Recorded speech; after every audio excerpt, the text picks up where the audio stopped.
This is the brand new Canon RF 70 to 200mm f2.8 zoom lens, and in this video I'm going to tell you what I think. So the 70 to 200mm zoom focal length is pretty much a staple for almost any photographer. Whether it's a 2.8 aperture or 4.0, the 70 to 200 is one of those zoom lenses that pretty much every photographer has. It's super useful whether it's for shooting weddings or landscapes or portraits. Really any situation, it's great to have a lens like this. Now, even though I'm not a big zoom guy, I was always using on my Canon 5D Mark IV, I was using the 70 to 200mm zoom lens for that in the EF mount.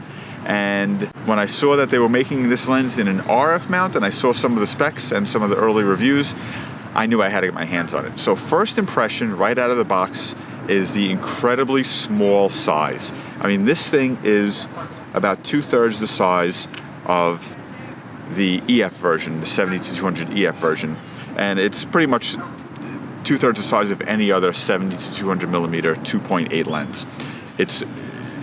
I can't even explain to you how small it is unless you hold it in your hands, and light, much lighter than the EF version of this lens. I mean, it's really just about the size and weight. It's actually even lighter than like a 24 to 70. The size and weight of this thing for being a 70 to 200 is really pretty incredible. This will fit now in my camera bag with all my other lenses. Ordinarily with the 70 to 200 EF, I'd have to put it in a separate lens pouch that I would hang off my belt. We're dealing with gooses here, so this just fits in with all my other lenses. It's really great. So first impression right out of the bat is how incredibly small and light it is. It really feels very light.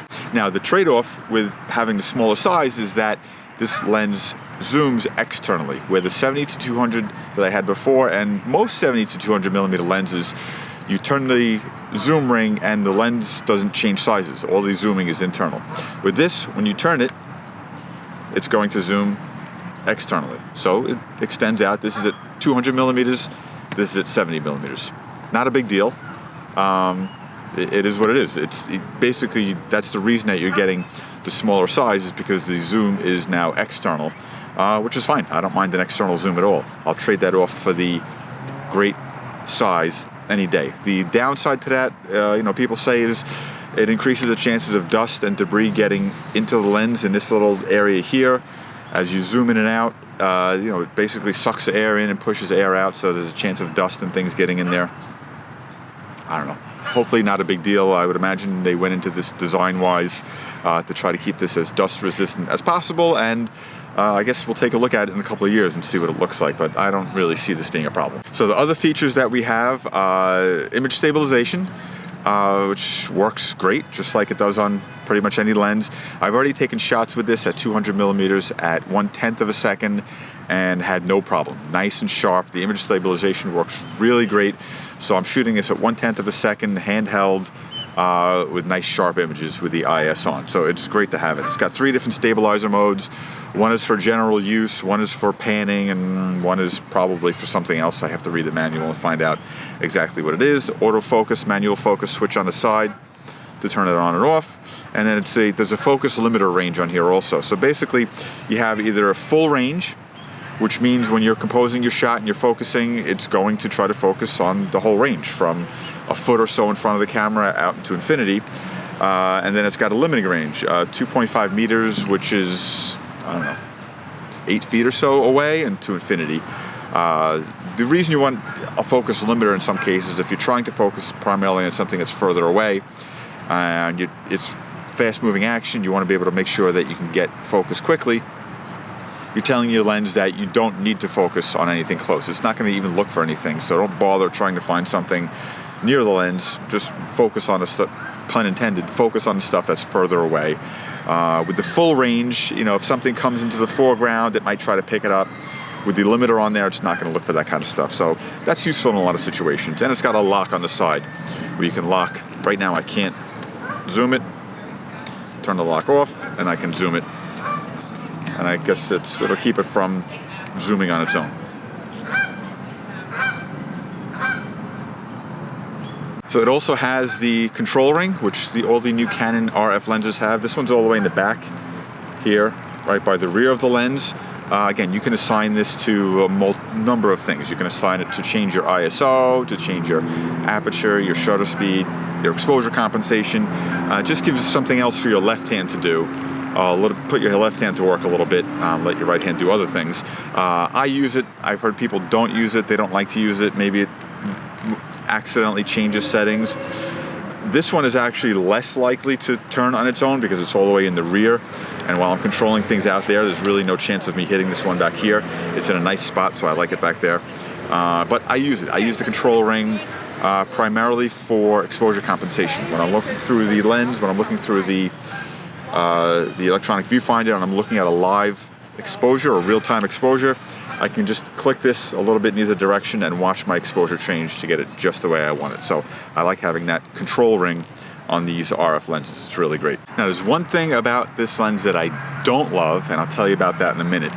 It also comes with the tripod collar, which on this lens I don't think I'm going to use. I was using it on my 70-200 for a couple of reasons. First of all, a tripod collar on a lens like this, a larger lens like this, when you're attaching your camera to a tripod, with a big lens, it's attached back here, and you have a chance of it being, front heavy, hanging down like this. You're putting a little bit more strain on the mount here.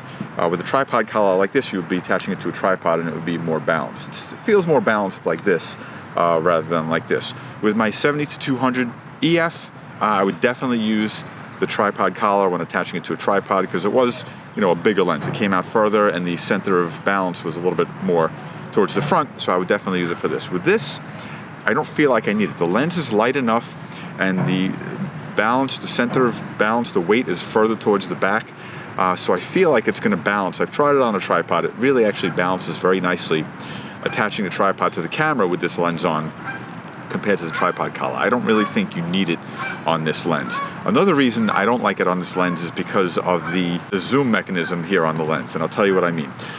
On the 70-200, basically the way I would normally shoot, I would always keep the tripod collar on, and I would rest the tripod collar on my hand, and then just zoom in and out like this, basically like a quarter turn to go from 70-200. With this lens, it takes more than a quarter turn. It takes a fairly large turn to go from 70-200. So just holding it like this and rotating my fingers, I'm not getting a full turn. I went from 70 to 135 in the same distance I would normally zoom from 70-200 on the 200 on the EF version of this lens. I'm only going from 70 to 135. To go to 200, I have to do it again, or I have to now pull my hand off and zoom around like this, or start further up this way. Now I'm not getting the same comfortable tripod collar on my palm resting thing that I would before, because it takes more manipulation to get that all the way around. I have to think a little bit. I'll get used to it, not a big deal, but it's going to take more of a twist to go all the way around. So it's very, very easy to take this tripod collar off. It's not the kind that you have to take the lens off to get it off. It actually unscrews, and you pull out a little pin, and it just comes right off, and now I can just get rid of this. What I like about this also is that it doesn't have that deep groove where the tripod collar would go. You can look at this now and not even know that a tripod collar belongs on here. The lens looks really nice without it, so it doesn't look like it's missing anything. And now I have my hand directly on the lens. It feels really nice and balanced. And in order to get that full turn from 70-200, I can turn it, and it's not awkward at all. It's, my hand has to go a little bit further than I would like it to, but with the tripod collar on there, it was getting in the way. It was blocking me from doing it. But now I can get a full turn from 70-200, leaving the tripod collar off. So what do I do with this? I probably won't even bring this with me. Ordinarily, I would throw a tripod collar if I wasn't using it, throw it in the bag just in case. I don't even think I'll bring this with me at all. I think I'll just leave it at home. Actually, I'll leave it in the bag. Okay. All these Canon lenses come with this bag, okay? This is a big, floppy bag that this is supposed to go in, and it comes with every lens, and I never use it, and it's really kind of pointless because it's like putting it in a paper bag, basically. I don't know why they keep supplying these with lenses. I feel like maybe Canon entered into a contract with a bag company many years ago, and they're obligated to include these. I don't know why but I keep them. I don't get rid of them. I keep them, and then 5 years from now, when they trade this in for another model, I'll have the bag, and I'll get an extra $5 on the trade-in for having the bag. But I think maybe I'll take the tripod collar and drop it in there, and then just stuff this into the back of a drawer or cabinet until someday I don't know, take it out and I don't know. So this is how I'm going to be using it without the tripod collar, which is great. I really like the feel of it. It feels great. It feels like a small 24 to 70 zoom lens or 16 to 35 zoom lens in my hand. It's really nice and compact. It doesn't look like a big white lens. It's a white lens. It sticks out a little bit, obviously, but it doesn't look like a huge white lens when you're walking around, which I really like it for. It comes with a lens hood, which I'll tell you about. I really like a feature that they built into this lens hood. It's a big lens hood. It's a little bit bigger than I like it to be, but it looks nice, it feels nice. It makes it look obviously like a bigger zoom lens than before, but I'll use it. I always use lens hoods. I usually use lens hoods. And what I really love about this is it's got this little window or door in the bottom here, which kind of gives you an opening. Now you can kind of stick your fingers in there and get to your lens. And why do you want to do that? Well, it's for polarizing lenses and variable neutral density filters, something that you have to rotate when it's attached here to get the most effectiveness out of. You wouldn't be able to do that with the lens hood on. So ordinarily in the past, well, let's try it. Take this off. I have a circular polarizer. Circular polarizer here. Now this is a 77 millimeter filter thread. You can look at the back of the lens cap. It says 77 on there. 77 millimeter filter thread. You can screw it right now. Okay, so now if I had my lens hood on, I wouldn't be able to screw this on, or I could with some difficulty screw this on. Oh, I can screw this on without taking the lens hood off, but it's hard to do. I just got it on. It would have been easier to have the lens hood off, but now it's on. So now if I'm shooting, I got my polarizer on here, and I want to rotate it, obviously. Maybe I'm polarized, but now I'm going to start shooting this way. I have to rotate the polarizer in order to get the effect. I'm looking through here and trying to rotate it, but I can't. I've got to stick my hand now into the lens hood to rotate it, and I can't see what I'm shooting because my hand is blocking my view. So I've actually ruined a couple of lens hoods on my Canon 135 f2. Is a lens hood kind of big like this, and I could never get to my polarizers when it was on there. So I've actually, tried to cut holes myself in a lens hood like this to try to get in, and it cracks and it doesn't work great, so it never worked out. So I've been kind of waiting for something like this for a really long time to be able to get in here. So now basically what you can do, you're composing your shot, you want to rotate either your variable neutral density filter or you want to rotate your circular polarizer, and you just flip your little window open and you stick your finger in there. And now while I'm composing my image, I can rotate it. It's a little hard to do because you can only get one finger in there, and you're pushing down while you're doing it, so it's a little hard to rotate. But with a little practice, it's nice. It works out pretty good. So I'm really happy with this design. I love having this in here. With most lens hoods, you don't need something like this because a lot of lens hoods are much shorter than this, and you can kind of just reach your fingers in like this and rotate it while you're looking at your shot. But with something like this, with a big lens hood like this, there's no other way to get to it other than a little window in the bottom, which I kind of like this. I'm glad they put this in here. So the big question then is, the design is great. It's as nice as any lens I've ever touched or used. It really is a beautiful design. It's a great weight. It's nicely balanced. The big question though is image quality. I'll be posting videos coming up pretty soon comparing the image quality of this to some other lenses like the 300mm 2.8 or other lenses that I have and other RF lenses. I'll be comparing the image quality, but let me just tell you, I've been shooting with this already, and it's as sharp, the sharpness, the contrast, the color is as nice as any lens you've ever used. It really is. It's an amazing lens. I love the way it works. I love the images that I'm getting from it. So image quality wise, it's as good as anything you've ever used. So that's not even anything to consider. If you're thinking about a lens like this, absolutely, if it's in the budget and it's something that you're going to use and something that you need, absolutely recommend this lens. Its image stabilization works great. The focusing is fast and spot on. There's never any problem with that. This might actually be, like I said, I'm not a zoom guy. I don't love zooms. I use almost all primes.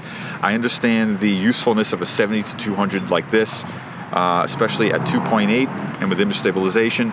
But this is something that I think I'm going to be using a lot more than I was using the EF version of this lens, just because I love using it. It fits in my bag better.